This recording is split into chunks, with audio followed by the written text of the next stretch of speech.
තෙරුවන් සරණයි සියලු දෙනාටම. ප්‍රශ්නය තමයි මේ බණ අහන එක ජීවත් වෙලා ඉන්න අපිට මොකක්ද තියෙන එකේ ලාභය ප්‍රයෝජනය. දඹදිව යුගයේ ලියවෙච්ච අපූර්ව පොතක් තමයි වේද හාමුදුරුවෝ ලියන්නේ. පොතේ නම රසවාහිනිය. එක කතාවක් තියෙනවා.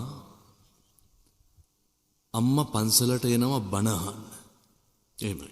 බොහොම කෙටියෙන් මම මේ කතන්දරේ කියන්නේ. එනකොට පන්සල පිරිලා මිනිස්සු.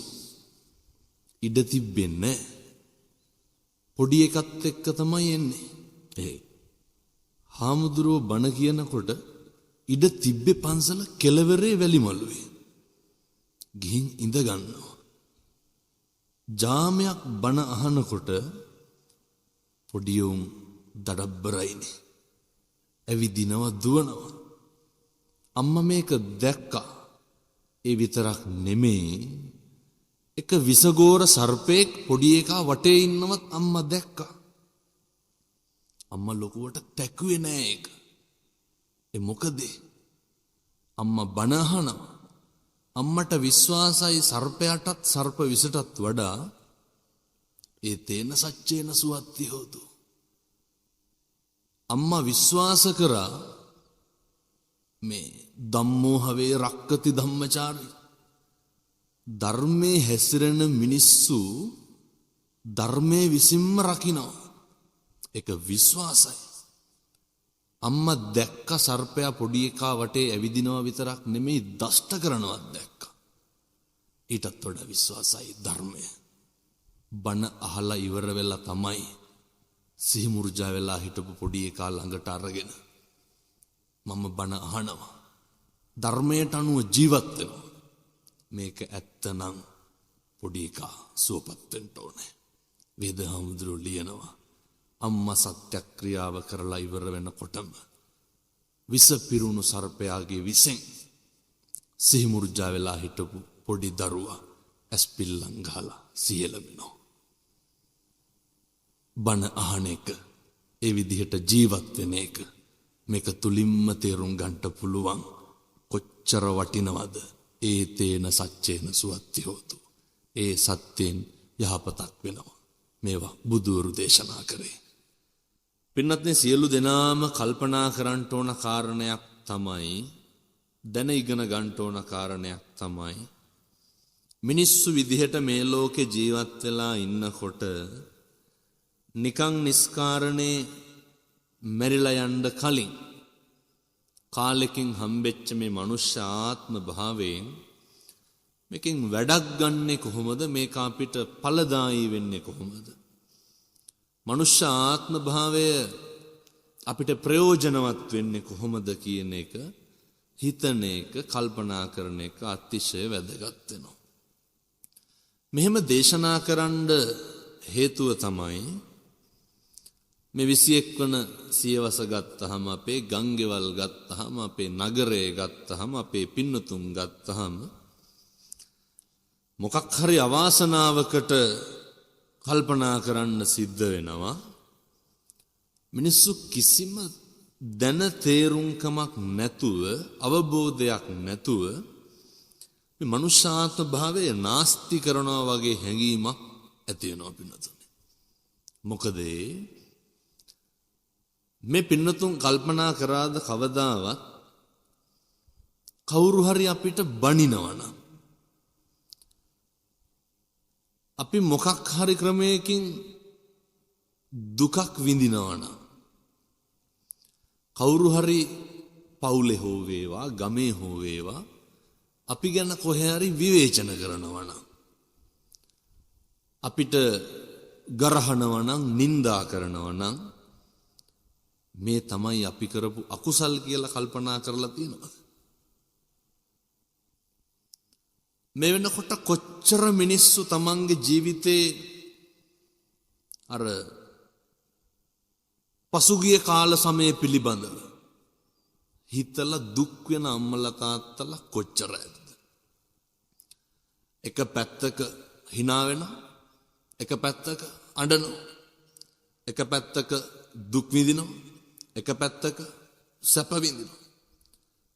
කල්පනා කරන්න ඕන එක තමයි පින්නතුනේ මේක මෙහෙම වෙන්නේ ඇයි? තථාගත බුදුහාමුදුරුවෝ දේශනා කරනවා ධම්මපදයේ උගන්වන පළවෙනි ගාථා මනෝ පුබ්බංගම ධම්ම මනෝ සෙට්ටා මනෝමය මනසාචේ පසන්නේන් එහෙම නැත්තම් පදුට්ටේන් භාසතිවා කරෝතිවා වැදගත්ම කාරණය යමෙක් මනස පෙරටු කොටගෙන යමක් කරයි නම් හෝ කියයි නම් ඒක තමයි සැපටත් ඒක තමයි දුකටත් සංසාරයට හේතු වාසනා වෙන්නේ. මතක තියාගන්න ඕනේ මේ බණහන පින්නතුන් සියලු දෙනාම කවදාවත් එක වචනකින්වත් සංසාරේ දිග්ගස ගන්න එපා. හිතලා කියන එක වචනකින්වත් අද ඔය සමාජ කතිකාවට භාජන වෙන මාතෘකාවක් තමයි මේ පෙහෙවස් සමාදන් වෙනකොට එතකොට විවිධ විදියෙන් සීලය ආරක්ෂා කරන්න උත්සාහ කරනකොට දැහැමිව ජීවත් වෙනකොට මේ කියනවා නේද ඔය කරවල කෑල්ලක්වත් කන්නේ නැහැ කියලා. හපලා කණේකේ ප්‍රශ්නයක් නැහැ. හිතලා එළියට දාන්න එකේ ප්‍රශ්නේ තියෙන්නේ. හපලා කණේකේ නෙමේ ගැටලුව තියෙන්නේ. මේකෙන් හිතලා එළියට දානවනේ කටින්. ඒව තමයි හරි බරපතල. ඒ එළියට දාන්න එක ඇතුලේ තමයි තීරණය වෙන්නේ පවුද පින්ද කියලා. මම මේ කියන එක හොඳට තේරුම් ගන්න ඕන පින්නතුන්. හිතලා එළියට දාන්න එකෙන් තමයි කුසල්ද අකුසල්ද කියන එක තීරණය වෙන්නේ. ඒ නිසා නිරන්තරයෙන් සිහිපත් කර ගන්න ඕනේ. එක වචනකින්වත් සංසාරේ දිග්ගස ගන්නට නරකයි. දිග්ගස ගන්නට හොඳ නැහැ. අම්බපාලිය කියලා කියන්නේ පින්නත් නේ ගණිකාවක් තථාගතයන් වහන්සේගේ කාලේ හිටපු. අම්බපාලිය කල්ප 30ක් ගණිකාවක් වෙලා ඉපදුණා. මේ ගෙවල් දොරවල් වල ඉන්න අපේ අම්මලා තාත්තලා හොඳට හිතන්න ඕන මේවා. කල්ප 30ක් අම්බපාලියට ගණිකාවක් වෙලා ඉපදෙන්න හේතුනේ මොකද? එක ආත්ම භාවයක අම්බපාලි පැවිදි වෙලා හිටියේ. රහත් මෙහෙණින් වහන්සේ නමක් සමග චෛත්‍යයක් ප්‍රදක්ෂිනා කරනවා. අම්බපාලිට කලින් යන්නේ රහත් මෙහෙණින් වහන්සේ. අසනීපේ තරම කොච්චරද කියනවා නම් රහත් මෙහෙණින් වහන්සේගේ කටේ තිබ්බ සෙමගුලියක් බිම හැලෙනවා. අම්බපාලි දන්නේ නැහැ මේ රහත් මෙහෙණින් වහන්සේගෙන් මේක උනේ කියලා. අරහන්තවාදයෙන් දෝෂාරෝපණය කරනවා. කොහොමද? කවුද මේ සෑමලුවේ සෙම හලපු වේසි කියලා බනිනවා. ඔච්චරයි කියන්නේ. දැන් අපේ පින්නතුන් කල්පනා කරන්න ඕන අපි ඔච්චරද කියන්නේ කියලා. අපේ වචන අකුසලයේ කොහොමද විපාක දුන්නේ? කල්ප 30ක් ගණිකාවක් වෙලා ඉපදුනේ. එක වචනයයි. හිතුවා කිව්වා. ඒකේ තියෙන බරපතලකම මහා ශ්‍රීනාශ්‍රවයන් වහන්සේලා යතිවරු වචන පරිස්සම් කරපු හැටි මම දේශනා කරන්නේ පින්නතුනේ හෙට ඉඳන් කිසි කෙනෙකුට තෝ කියලාවත් කතා කරන්න එපා. මොකටද? තෝ කියලා කතා කරන්නේ අනුන්ට එහෙමනේ. අපි අපිට තෝ කියලා බැනගන්නේ. ඒකේ අකුසලයේ කාටද? ඒක අපි විඳින්න එපැයි. ඒකේ තියෙන අයහපත, ඒකේ තියෙන නරක, ඒකේ තියෙන අවැඩ මේ සංසාරෙ දිග්ගස්ස ගන්නට වෙනවනේ. මණිකාර කුළුපගතිස්ස හාමුදුරුවෝ මණිකාරයාගේ ගෙදරට පිණ්ඩපාතේ වඩිනවනේ. රජුරෝ මණිකක් එවලා තිබ්බා උපදාලා එවන්ට කියලා. මණිකාරයා මස් කප හිටියේ. ලේ පිරුණු අතින් මණික අරගෙන පැත්තකින් තියලා තිබ්බේ. ගෙදර හිටපු ගිජුලිහිනියවක ගිලිනෝ. මොකක් කියලා හිතලද? මස්කුලියක් කියලා. ඕක දකින්නේ හාමුදුරුවෝ විතරයි. හාමුදුරුවෝ කිව්වද? ගිජුලිහිනියා මැණික ගිල්ලා කියලා. කිව්වේ නැහැ. දරුවන්ගෙන් බිරිඳගෙන් අහලා බැරිම තැන හාමුදුරුවෝ මැණික ගත්තා කියලා හිතපු මැණික්කාරයා හාමුදුරුවන්ට තඩි ගහනවා අල්ලගෙන. ඔළුවට වරමද්දක් දාලා කරකනවා තිරින්ගයක් වාගේ. හාමුදුරුවෝ සිහි නැතිව වැටෙනවා. නලල පැලිලා ලේ එනවා. ගිජුලිහිනියා එනවා අර වැක්කිරන ලේ බොන්න. මණික්කාරයා ගිජුලිහිනියට හයියෙන් පාරක් ගහනවා. හාමුදුරුවෝ අහනවා මණික්කාරයාගෙන් බලන්න ගිජුලිහිනියා මැරුණද කියලා. මණික්කාරයා කියනවා ගිජුලිහිනියා මැරිලා ඉවරයි. මැණික දුන්නේ නැත්තම් උඹත් මරනවා ඊළඟට. ඊට පස්සේ තමයි හාමුදුරුවෝ කියන්නේ මොකක්ද? ගිජුලිහිනියා මැණික ගිල්ලා කියලා. වචන පරිස්සම් කරපු හැටි තිබ්බේ නැද්ද හාමුදුරුවන්ට කියන්නේ? එයි උන්වහන්සේලා දන්නවම එක වචනකින් සංසාරෙ දිග්ගැස්සෙනවා. ශාන්තිවාදී ජාතකේ කලාඹු රජ්ජුරුවන්ගේ උයනේ රජ්ජුරුව ඉන්නකොට බිසෝවරු පිරිවරාගෙන ශාන්තිවාදී තාපසයා එක ගහක් යටට වෙලා ඉන්න බණ කියන බිසෝවරු සේරම රජ්ජුරුවන්ට නිින්ද ගියාට පස්සේ බණ අහන්න යනවා. කේන්ති වැඩිකමට රජ්ජුරුව ගිහිල්ලා ශාන්තිවාදී තාපසයා අල්ලගෙන දඬුවම් කරනවා. අහනවා උඹ කවුද? මම ශාන්තිවාදී වෙමි. අය රජ්ජුරුවන්ට තෝ කියලාවත් කිව්වේ නැහැ. ඇස් උගුල්ලනවා. අතපය කපනවා. කටු මුගුරක් කරගෙන පපුව තලනවා. ඒත් අපේ බෝධිසත්වෝ කේන්තියෙන් වචනයක් පිට කරාද? නැහැ. මොකක්ද උගන්වන්නේ? එක වචනයක් ඇති පින්නත්නි සංසාරේ දිග්ගැස්සෙන්න. ඒ නිසා කාලෙකින් හම්බෙච්ච මනුෂ්‍ය ආත්ම භාවය මේක නිකන් නිස්කාරණේ නාස්තිනම් කරගන්න එපා. අදිෂ්ඨාන කරගමු. හෙට ඉඳන් කිසි කෙනෙකුට තෝ කියලාවත් කතා කරන්න එපා. හෙට ඉඳන් කිසි කෙනෙකුට තෝ කියලාවත් කතා කරන්න එපා.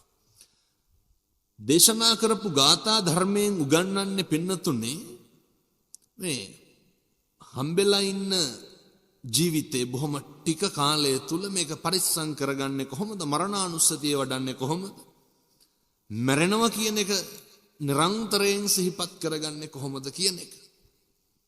මේක හැම වෙලේම මතක් කරන්න ඕන. මොකද දැන් කමඨහං දේශනාවේ බුදුහාමුදුරුවෝ දේශනා කරනවා පින්නතුනේ අවස්ථා 7ක් විතර. මේ පින්නතුන් කල්පනා කරන්න ඕනේ. ඔයත් දැකලා තියෙනවා ඕන තරම් ඔය නහයට බටයක් දාලා කණ්ඩ බොණ්ඩ දෙන ලෙඩ්ඩු දැකලා ඇතිනේ. ඕන තරම්. එයත්න්ට ආහාර ටිකක් ඕන කියපුවාම මොනවා හරි දියර වර්ගයක් අර සිරින්ජරේට දාලා තල්ලු කරනවා. තිබහ නැතුවද? ඔය එක රෝගියෙකුට පිරිත් කියන්න ගිහිල්ලා පින්නත්නි අර පිරිත් පැන් ජොග්ගුවක් තියෙනවනේ. ඒ තාත්තා කියනවා පිරිත් පැන් ජොග්ගුව පෙන්නලා හාමුදුරුවනේ ඔය වතුර ජොග්ගුව මගේ කටට වක් කරන්න. එයි කටේ පිළිකාවක්. අර බටයක් බඩට දාලා තමයි කැම්බීම ටික දෙන්නේ. දූ දරුවෝ හොඳට ඉන්නවා. ප්‍රශ්නයක් නැහැ. සල්ලි හොඳට තියෙනවා. ඒ ළමයි කිව්වා හාමුදුරුවනේ තාත්තට අපි වතුර පෙන්වන්නේ නැහැ කියලා. මොකද ඒ පෙන්වන්නේ නැත්තේ? වතුර දැක්කහම තිබහ වැඩි. තිබහ වැඩි වුණා කියලා බොන්න පුළුවන්ද? දැන් පින්නතුනි මේ කාට වෙන්නේවද? අපිට වෙන්න තියෙන දේවල්. අපිට අපේ ජීවිතේ නැති වෙන්න පුළුවන්, මැරෙන්න පුළුවන්. වතුර ටිකක්වත් නොබී. සා පිපාසාවෙන් අපි මැරෙන්න පුළුවන්. ඔය ටික කරගන්න මේකේ මොනවාද අපිට පිරිමහ ගන්න තියෙන්නේ? කාත් එක්කවත් මේ කාල සීමාව තුල ආගියු කරගන්න දෙයක් තියනවද? මේකේ පින්නත්නි අපිට බේර ගන්න දෙයක් නැහැ. මේකේ අමුතුවෙන් කාත් එක්කවත් පහද ගන්න දෙයක්වත් නැහැ. පංගු බේරුකම් තියා ගන්න දෙයක්වත් නැහැ. ඒ මොකද? අත්තාහි අත්තනෝ නැති බුදුවරු දේශනා කරනවා තමාට තමාවත් නැති කල කුතෝ පුත්තෝ කුතෝ ධන කවර ධනයක්ද කවර පුත්තුද අපිට අපේවත් නෑනේ. මරණානුස්සති කමඨහන් දේශනාවේ තව එක කරුණක් තථාගතයන් වහන්සේ පැහැදිලි කරනවා. මොකක් හරි අසනීපයක් වෙලා ලෙඩ ඇඳට වෙලා ඉන්නකොට මේ ජරාවටයි ව්‍යාධියටයි පත් වුනහම පින්නත්නේ කායික වේදනාව වගේම අප්‍රසන්න මානසික වේදනාවක් තියෙනවා. අපි දැන් ලෙඩ ඇඳේ ඉන්නකොට එළිය වටපිටාවේ සද්දයක් ඇහෙනවා. හොඳින් ඉන්නකොට නම් දුවගෙන ගිහින් බලන්නේ නැද්ද? දැන් ලෙඩ ඇඳේ ඉන්නකොට කොහොමද පින්නතුනි ඔක බලන්නේ? සද්දේ මොකද්ද ඇහුනේ කියලා දැනගන්නකම්ම හිතේ මොකද්ද තියෙන්නේ? පීඩනය, සැකය. දැන් වැඩක් තියනවද මිල මුදල් වලින් එතකොට? වැඩක් තියනවද දරුවන්ගේ? නැහැ. එතකොට මතක් වෙනවා පින්නතුනේ අර හොඳට හිටපු කාලේ. අපේ අම්මලා තාත්තලා ගෙවල් දොරවල් වල රැට නිදා ගන්න කලින් අනිවාර්යෙන් බලනවනේ. දොරවල් වහලාද, ජනෙල් වහලාද, ලයිට් නිමලාද? පුදුම වගකීමෙන්නේ ඔය බලන්න. එක වකවානුවක් එනවා අපිට. මේවා හොඳට තේරුම් ගන්න ඕන කාරණා. ජීවිතේ කැමැත්තෙන්ම කරපුවා ටිකක් තියෙන්නේ. කැමැත්තෙන්ම කරපුවා. අම්මේ තාත්තේ ඒවා අකමැත්තෙන්ම කරන්ට නොකර ඉඳ සිද්ධ වෙනවා. කැමැත්තෙන් කරපු බොහෝ දේවල් නොකර ඉඳ සිද්ධ වෙනවා. අකමැත්තෙන් කරපුවා සියල්ලම කරන්න වෙනවා. අප්‍රිය දේවල් සියල්ලම කරන්න සිද්ධ වෙනවා. කරපු දේවල් බොහෝ දේවල් අතාරින්න සිද්ධ වෙනවා. එහෙම නැද්ද? ජරාවට ව්‍යාධියට පත් වෙලා ඉන්නකොට මොකක්ද කරන්න පුළුවන්? දැන් මේ පින්නතුන්ට පුළුවන්ද මේ තියෙන දේශගුණික තත්වයන් එක්ක සුමානයක් නාන්න නැතුව ඉන්න පුළුවන්? අපිට සිද්ධ වෙන්නේ නැද්ද නොනයිට්? මම මේ බොහොම සරල කාරණා කීපයක් කියන්නේ. පින්නතුන්ට තේරුම් ගන්න පුළුවන් විදිහට මේ කියන්නේ. ඒවා නොකර ඉන්න සිද්ධ වෙනවා. හිතිච්චහම කහට ටිකක් බොන්නේ නැද්ද අපි ඉක්මනට හදාගෙන? නොකර ඉන්න සිද්ධ වෙන්නේ නැද්ද? වේදනාව ඕක නෙමෙයි. උවමනාව තියෙනවා. අවශ්‍යතාවයක් තියෙනවා. බැරිකම තමයි තියෙන්නේ ළඟට. බැරිකම. දැන් මේ පින්නතුන්ට හිතුනහම මේ මෑණියන්ට කල්පනා වුණා, දූ දරුවන්ට කල්පනා වුණා අම්මගේ උපන්දිනයට බණක් කියවන්න ඕන කියලා. එහෙමනේ. ඉතින් හරි ගස්සගෙන අපේ ගුවන් විදුලි අධ්‍යක්ෂකතුමාටත් මතක් කරලා සංවිධානය කරගත්තනේ හරි කැමැත්තෙන්. මේවා නොකර ඉන්න වෙන කාලයක් එන්නේ නැද්ද? කාලයක් එනවා. විදාගම හාමුදුරුවෝ ඒකයි ලිව්වේ අද එයි මරු පින් කරගන්නේ කුමටද කුසලට කම්මැලි වන්නේ. බණ කියන මටත් අහන ඔයත්තන්ටත් මේක හරි පොදුයි. අපි අකමැත්තෙන්ම කරපුවා. මේ පින්නතුන්ට පුළුවන් ද කවදාවත් ඉඳගෙන ඉන්න තැන මල මුත්‍රා කරන්නට බෑ. ඉඳගෙන ඉන්න තැන කෙල ගහන්න සෙමහලන්න පුළුවන්. ඒක හරි පිළිකුල්, ඒක හරි අප්‍රසන්නයි. ඔය කරන්න වෙන්නේ අපිට. අකමැත්තෙන් කරපුවා ඒ අප්‍රසන්න දේවල් අකමැත්තෙන් වුණත් කරන්න වෙනවා පින්නතුනි. ඔය ඉන්න ටික කාලය තුල මේ බණහන අපේ පින්නතුන් තේරුම් ගත්තා නම් මේ ටික කරන්නද මෙච්චර හරියක් නැහෙන්නේ කියලා. ආය අපේ පොලිසිය උසාවිය අවශ්‍ය වෙන්නේ නැහැ. මේකේ බේරගන්න දෙයක් මේකේ පහද ගන්න දෙයක් මිනිස්සුන්ට ඉතුරු වෙන්නේ නැහැ. අවාසනාව තමයි පින්නතුන් මේවා තේරුම් ගන්නේ නැහැ. මේ හැම එකකටම තථාගතයන් වහන්සේ දේශනා කරනවා කර්මයේ දැඩි වූ කලමා කුමක් කරන්නද? කර්මයේ දැඩි වුණහම මා කුමක් කරන්නද? පින්නතුනේ ඔය පුබ්බකම්ම පිලෝතික අපදාන්නේ තථාගතයන් වහන්සේට పూర్ව කර්ම 12ක් විපාක දීපු විදිහ. මේවා සිහිපත් කරනකොට මේවා අධ්‍යයනය කරනකොට අපිට හිතෙනවා අපි කොච්චර පව් කරලා ඇද්ද කියලා. බුදුවරුන්ට මේවා ඵල විපාක දීපු විදිහ. සුන්දරි පරිබ්‍රාජිකාව. සුන්දරි පරිබ්‍රාජිකාව නිසා තථාගතයන් වහන්සේට සමාජයෙන් අපවාද විඳින්න සිද්ධ වුණානේ. බුදුහාමුදුරුවෝ දේශනා කරනවා මහණෙනි ඒක මගේ පෙර අකුසලයක්.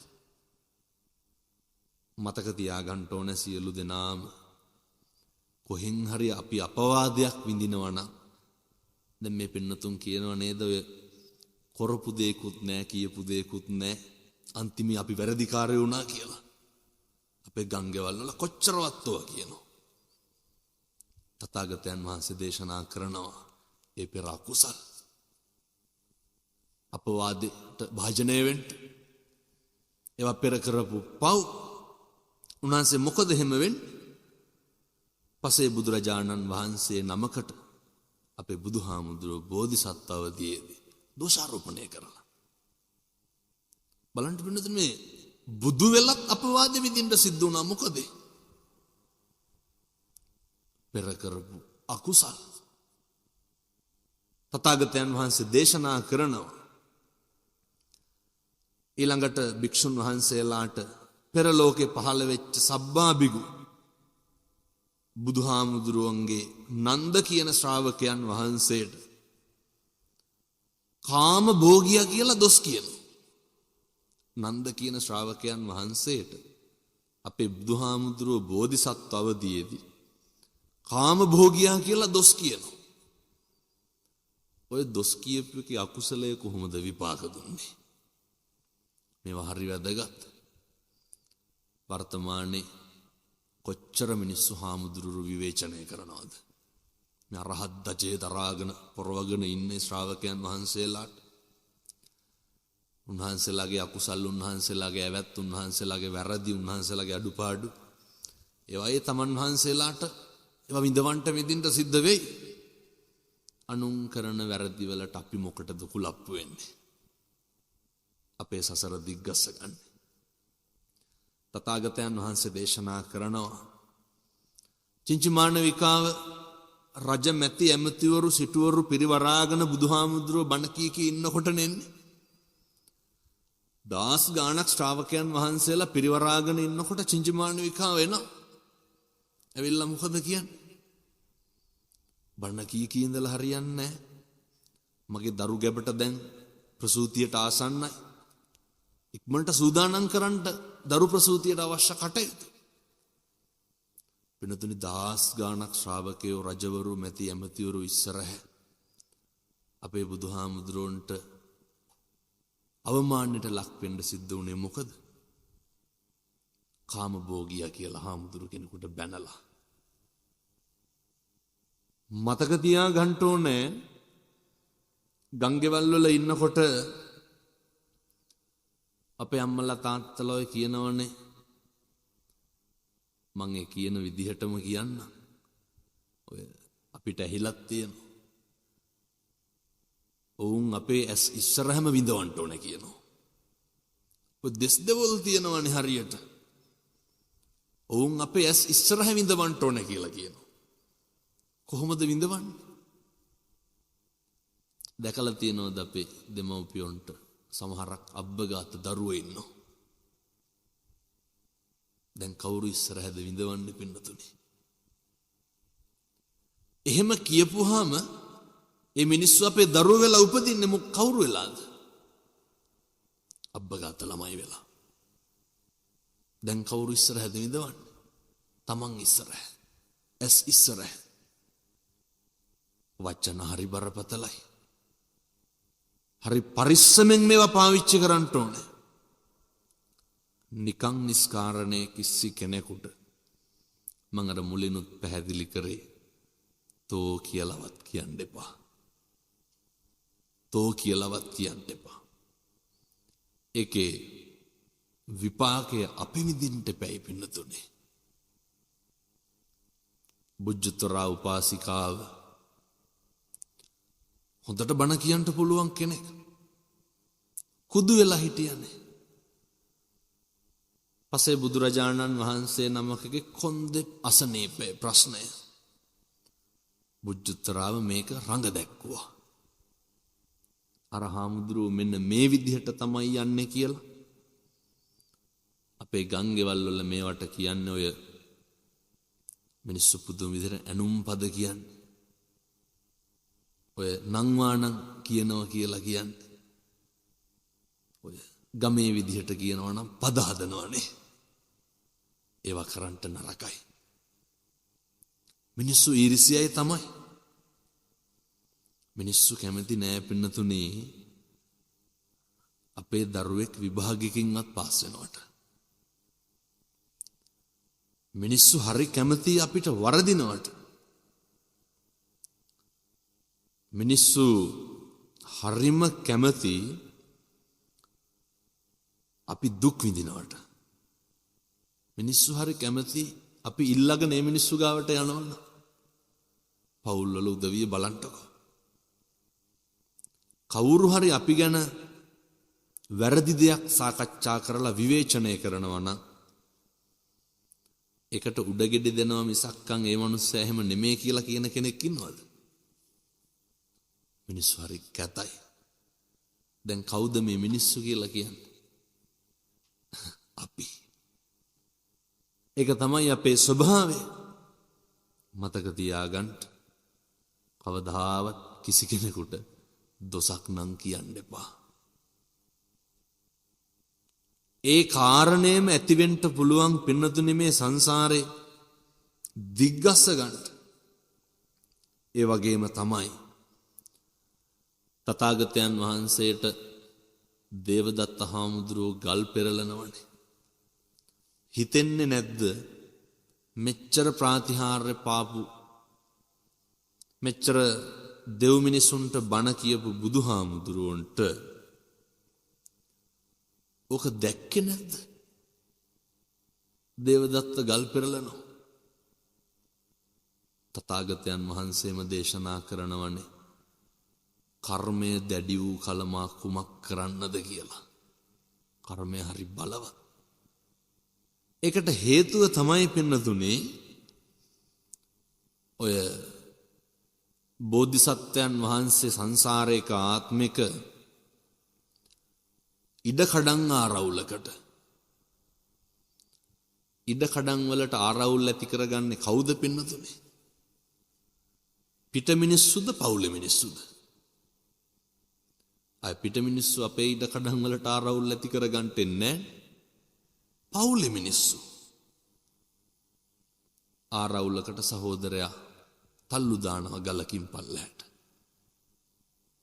අද ගත්තහම මරන්න බැරිකමට නොමර ඉන්නේවා තියෙනව නේද? ඉඩකඩම් ප්‍රශ්නවලට මරන්න බැරිකමට නොමර ඉන්නේවා තියෙනවා. හැබැයි හිතින්නම් කෝටි වතාවක් විතර මරලා තියෙන්නේ. කොච්චර කියලාද ඒ කොටසත් අපිට එනවා නම් හොඳයි කියලා. ඒ කොටසත් අපිට එනවා නම් හොඳයි කියලා. මේක මේ ධර්මදේශනාවට අදාළ නොවුණත් මේ ප්‍රශ්න සමාජෙ නිතරම තියෙන හින්දා මේ අපේ මෑණියන්ට පිං සිද්ධ වෙන්නටත් එක්ක මම මේක කියනවා. ඔය ඉඩකඩම් වලට ඇන කොටා ගන්න, පොරකා ගන්න. අපේ අම්මගේ තාත්තගේ ඉඩකඩම් වලටද අපි ගත්ත ඉඩකඩම් වලටද?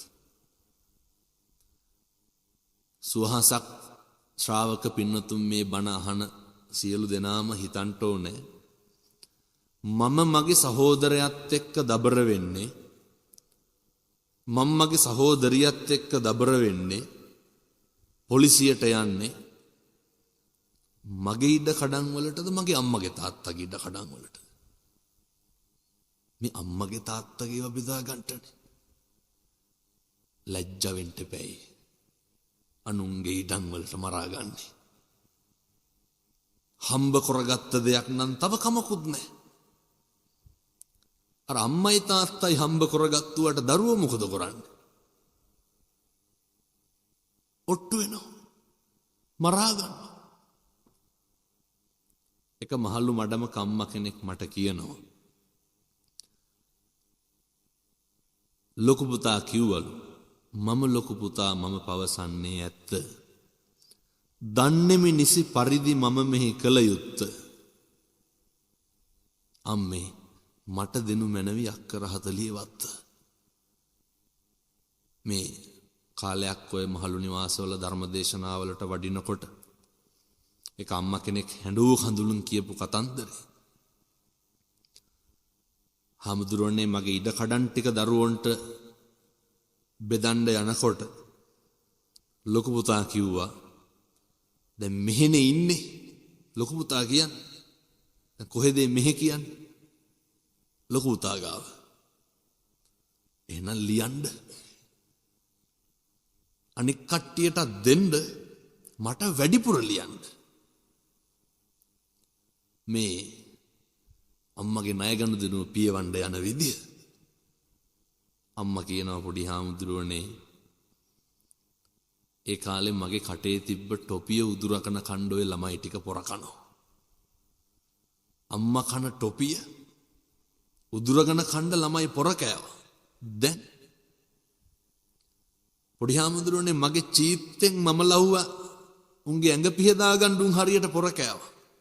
නාලා බලාගෙන ඉන්නවලු අම්මා ඇඟ පිහදානකම්. දැන් මේ ටික බෙදා ගන්න පොර කනවා. ඔය ඉඩම් ආරවුලකට මැදි වෙලා තමයි අපේ බෝධිසත්වයන්ට අකුසලේ පිරුණේ. එනිසා පින් සිද්ධ වෙන්න ඕන සියලු දෙනාට. ඉඩම් ආරවුල් වලට නම් අම්මගෙන් තාත්තගෙන් වෛර පිරිමහන්න ලෑස්ති වෙන්න එපා.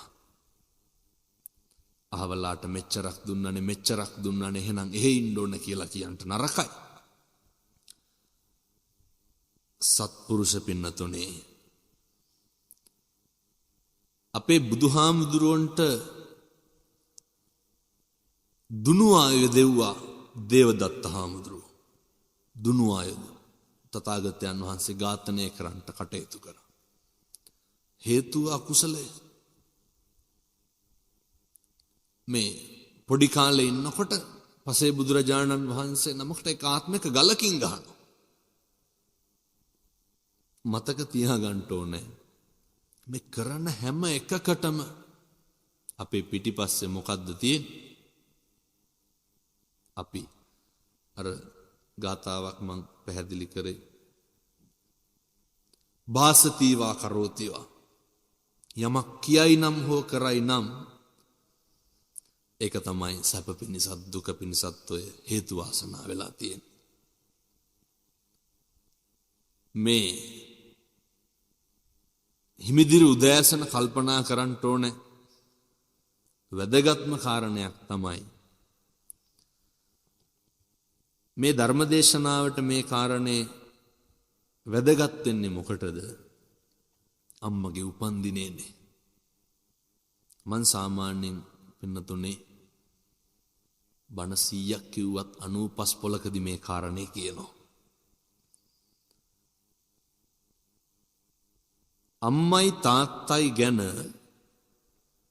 අපිට තියෙන්න ඕන හැඟීම කොයි වගේ එකක්ද කියන එක. කවදාවත් අම්මගේ තාත්තගේ හිත නම් රිද්දන්න එපා. අම්මගේ තාත්තගේ හිත රිද්දන්න එපා. ඒ මොකද පින්නතුන් විශ්වාස කරනවද අම්මා කිව්වොත් බුදු වෙන්නත් පුළුවන් කියලා? අම්මා කිව්වොත් බුදු වෙන්නත් පුළුවන්. මාතුපෝසක ජාතක කතාවස්තුව තියෙන.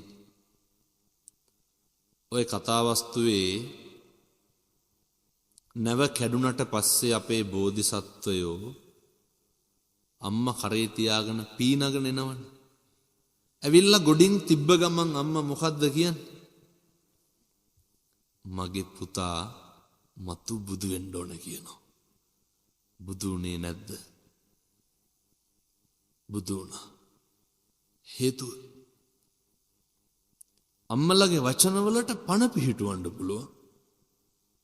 අම්මලගේ වචනවලට අම්මා කිව්වොත් බුදු වෙන්නත් පුළුවන්. පණ පිහිටවන්න පුළුවන්.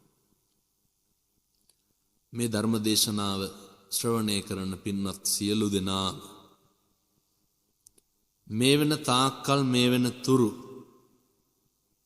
අම්මා තාත්තා ගැන මොකක් හරි වැරදි සිතුවිල්ලකින් හිටියානම් ඒක මෙතනින් පස්සේ නැති කරගන්න ඕනේ. ඒ මොකද අම්මට පුළුවන් පින්නතුනි මහ පුදුම විදිහේ හාස්කමක් කරන්න. අම්මට පුළුවන්. මොකක්ද අපේ අම්මලා කරන හාස්කම? මේ 21 වන සියවසේ පපු කැවුතු ගලවලා හයි කරන්න තරම් තාක්ෂණයේ දියුණුවේනේ. ඔය අම්මා කරන වැඩේ කරන්න පුළුවන්ද? මොන විද්‍යාගාරයකවත් මොන සංඝටක දාලවත් ලේක් කිරි කරන්න පුළුවන්ද? බෑ. ඕක කරන්න පුළුවන් කාටද? මොන උගතද මොන జగතද කිව්වේ අම්මගේ ලේ කිරි වෙන්නේ මෙන්න මෙතනින් කියලා? එහෙම පෙන්නපු කෙනෙක් ඉන්නවද? නැහැ. හිතන්නකෝ තන පුඩුව ඇතුලේ මොනවාද තියෙන්නේ? රතු පාටයි. හරි පිළිකුල්. සිනිගඳ ගහනවා. හරි අප්‍රසන්නයි. ලේ එහෙමනේ. තන පුඩුවෙන් මෙහා මොනවාද තියෙන්නේ? සුදුයි. හරි රහයි. හරි ගුණයි. හරි පෝෂණීයයි. කිරි. හාස්කමක් නෙමෙයිද? ඔක කොතනින්ද ඔය ලේ ටික කිරි වෙන්නේ? නේ ඒක ශීර ග්‍රන්ථි වලින් වෙනවා වෙන්න පුළුවන්. කොහෙන්ද එන්නේ? මොකක්ද අමුද්‍රව්‍ය? ලේ. බුදුවරු දේශනා කරේ බුද්ධෝවිය මාතා බුද්ධෝවිය පිතා. මගෙන් පස්සේ ඉන්නව නම් කවුද ඉන්නේ? අම්මයි තාත්තයි. අම්මට පුළුවන් නම් මේ ලෝකෙ කිසි జగතෙකුට බුදුවරයෙකුට කරන්න බැරි ලේ කිරි කරන්න. අම්මලගේ වචනවලට කොච්චර හයියක් බලයක් තියෙයිද? කවදාවත් අම්මලා හොඳටත් එහෙම තමයි නරකටත් එහෙමයි. කිව්වොත් එහෙම කිරි උතුරන්න ඕන හරියන්න ඕන කියලා කවදාවත් ඒ දරුවන්ට වරදින්නේ නැහැ. ඒ කටින්ම කිව්වොත් එහෙම කවදාවත් හරියන්නේ නැහැ කියලා. කවදාවත් හරියන්නේ නැහැ. අම්මටයි තාත්තටයි දුකක් දීලා විඳින දියුණුවක් තියෙනවා නම් ඒව හරි తాවකාලිකයි. මරණ මංචකේ එළොවයි මෙලොවයි දෝලණය වෙනකොට පින්නතුනේ ඔව ඔක්කොම මතක් වෙන්න ගන්නවා. මතක තියාගන්න දැන් ඉඳන් ඒ නිසා අම්මටයි තාත්තටයි හොඳට සලකන්න. හොඳට බලන්න බුදුහාමුදුරෝ දේශනා කරන්නේ උණු වතුර ටික උණු කරලා නාවණ්ඩලු. කවුද? අම්මයි තාත්තයි. මම මෙහෙම දේශනා කරනකොට පින්නතුන් හිතන්න පුළුවන් නෑ හාමුදුරනේ තාම අම්මටයි තාත්තටයි පුළුවන්. එයාලා යාළගේ වැඩ කරගන්නවා. බැරි වෙලාවත් මරණය කියන එක මට ඔබට මේ වෙලාවට වෙනවා කියලා කියන්න පුළුවන් එකක් නෙමෙයි. මරුණට පස්සේ ඉතින් ඔය මිනිය බදාගෙන ඇඬුවට තේරුමක් නැහැ. සමහරක් මල ගෙවල් වල මම දැකලා තියෙනවා. අර මල කඳේ පවුඩරුත් ගන්නවනේ. කොණ්ඩේ පීරනවා. බල්බ් බැල් දානවා. ෆෑන් දෙක ගානේ දාලා තියෙනවා දැකලා තියෙනවා. මොකද මේ දාඩිය දානවට ජීවත් වෙලා ඉන්න කාලේ ওই ටික කරගන්න තිබ්බනම් හොඳට පවුඩර් ගාලා ඔළුව පීරගෙන පෑන් දාලා බල්බ් බැල් දාලා පහන් පත්තු කරගෙන තියාගන්න තිබ්බනම් මොකද වෙන්නේ? මරුණට පස්සේ කරවල දාලා විසික්කත් අපිට මොකද වෙන්නතුනේ? ඒකට එච්චර සත්කාර කරන්න උවමනා නැහැ. ඉන්නකොට හොඳට සලකන්න. බුදුවරු මේ දේශනා කරන්න. වතුර ටික උණු කරලා නාවණ්ඩලු. සුවඳ තෙල් ගල්වණ්ඩලු. කාගේද? අම්මගේ තාත්තගේ. සම්බාහානය කරන්නලු අම්මයි තාත්තයි. සමහරක් ගංගෙවල් වල අපි දැකලා තියෙනවා පින්නතුනේ. අම්මලා ක්ලිනික් එකට පයින් යන්නේ බෙහෙත් ගන්න. අහනකොට ළමයි වැඩට ගිහිල්ලා. හැබැයි ඒ ළමයින්ට අම්මා මැරුණට පස්සේ දවස් 7මාර ආයතනෙන් නිවාඩු දෙන්නේ නැද්ද?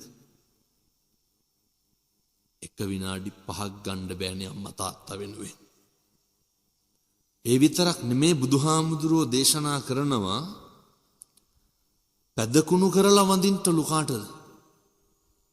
අම්මටයි තාත්තටයි.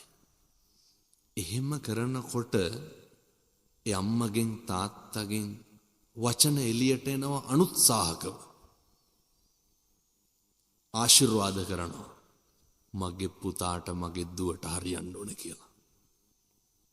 ඒකයි වැදගත්. එහෙම නැතු ඔය අවුරුද්දකට සැරයක් සීනි 250ක් කිරිවිට පැකට්ටයක් සරමච්චීත්‍යයක් 60ක් ගෙනල්ලා දීලා ඕක ගන්නට බෑ. ඔය මොනා හරි උයපුවාම බත් මුලක් බැඳගෙන ගිහින් දීලා ඒ ආශිර්වාදය ගන්නට බෑ. අම්මගේ තාත්තගේ ආශිර්වාදය බොහොම වැදගත් පින්තුනේ. මේ කාරණේ විශේෂ කරලා දේශනා කරේ කොච්චර පින් කරත් කොච්චර කුසල් කරත් අම්මගේ තාත්තගේ රාජකාරී ටික මගෑරිලා තියෙනවා නම් මේ දේශනාව ශ්‍රවණය කරාට පස්සෙවත් ඒවට මූලිකත්වය දෙන්න. ඒවට ප්‍රමුඛත්වය දෙන්න. ඊළඟ කාරණේ තමයි නත්ති මේ සරණං අඤ්ඤං බුද්ධෝ මේ සරණං වරං. අපිට අපේ බුදුහාමුදුරුවන්ගෙන් තොර සරණක් ඇත්තේ නැහැ. මිනිස් වෙලා ඉපදිලා ඉන්න නිසා අපිට පුළුවන් කාට හරි වතුර ටිකක් හරි දෙන්නනේ. මම ඔය බොහොම පුංචි කාරණයක් මේ පින්නතුන්ට කියන්නේ වතුර ටිකක්. මහ ලොකු දෙයක් නෙමෙයි. ලබනාත්මේ දැන් මේ අම්මලා තාත්තලා හිතාගෙන ඉන්නේ අපි කවුරු වෙලා උපදී කියලාද? ඒක අවිනිශ්චිතයිනේ. සමහර පින්නතුන් කියනවා නරක තැනක නම් උපදින්න හේතුවක් නැහැ. හොඳ තැනක උපදී කියලා. මීට වඩා. එහෙනම් මොකටද පරක්කු මැරෙන්න? මීට වඩා හොඳ තැනක උපදිනවනේ. මොකටද මැරෙන්න බය?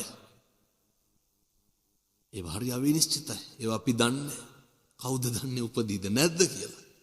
දන්න එක දෙයක් තියෙනවා. මොකක්ද? ඉපදිලා ඉන්නවනේ. ඒක නොදන්න කෙනෙක් නැහැ. මේ ඉපදිලා ඉන්න කාලය තුල මේ ජීවත් වෙන කාලය තුල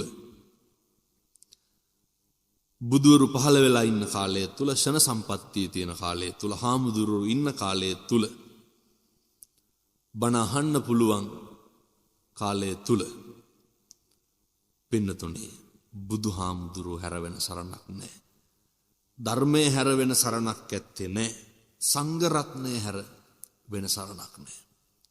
බුද්ධ රත්නේ ආනුභාවයේ සරණ කොච්චරද කියනවා නම් උන්වහන්සේට ගරු කරන්න ඒ විදියට හැසිරෙන්න. මතකද මේට අවුරුදු 21කට කලින් සුනාමි ආවා.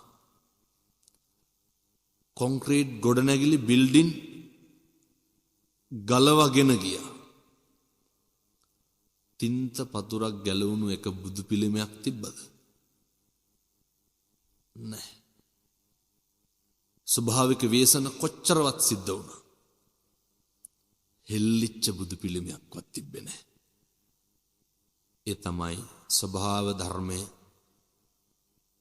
තථාගතයන් වහන්සේට ගරු කරන විදිය.